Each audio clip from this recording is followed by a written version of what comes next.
Hoy Mako, asa naman po kagalaag oy? Anyong mga ka-inchik, na-miss nyo na ba yung voice over ko guys? Ako din guys, na-miss ko kayo. It's been a month na pala mga ka-inchik na hindi tayo nakapag-upload. Pasensya na talaga guys ba? Marami talaga akong pinagkakaabalahan sa buhay ko guys.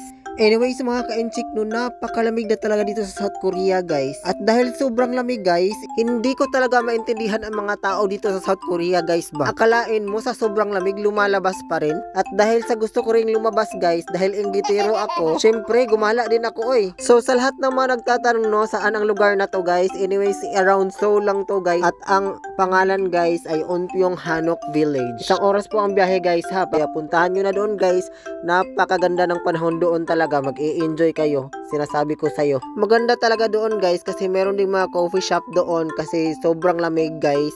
Kailangan mong magkape. Perfect na perfect din ang lugar na to guys sa mga gustong mag-photoshoot doon. Anyways mga ka-inchik, advance Merry Christmas po sa lahat and advance Happy New Year. Napakabilis talaga ng panahon guys no. Ganito pala yun mga ka-inchik no, sa sobrang busy mo talaga sa trabaho, hindi mo na namalayan. Napakabilis talaga ng panahon at oras guys. Kaya kung habang may time ka pa, wag mong sayangin. Kaya i-enjoy mo yung buhay mo habang may time ka pa. Di bali maubos pera mo guys, at least nag-enjoy ka. Pera mga ka-inchik, kikitain mo lang yan, magtrabaho ka lang, pero yung panahon hindi na yan babalik. Tama ba ako? Hindi. Actually mga ka-inchik, since December na guys, plano ko talagang magbakasyon sa Pinas. At dahil nagbago isip ko guys, at saka aside from that, mahal yung ticket, hindi na natuloy. Dito na lang muna ako sa South Korea. Bali, pangalawang beses ko nang magpapasko dito sa South Korea guys.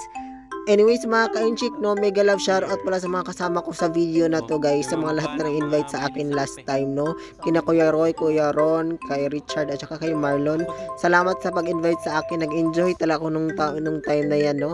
And then ito na yung last part guys, kumain kami syempre kasi gutom na gutom kami nung yung sa Vietnam kami kumain.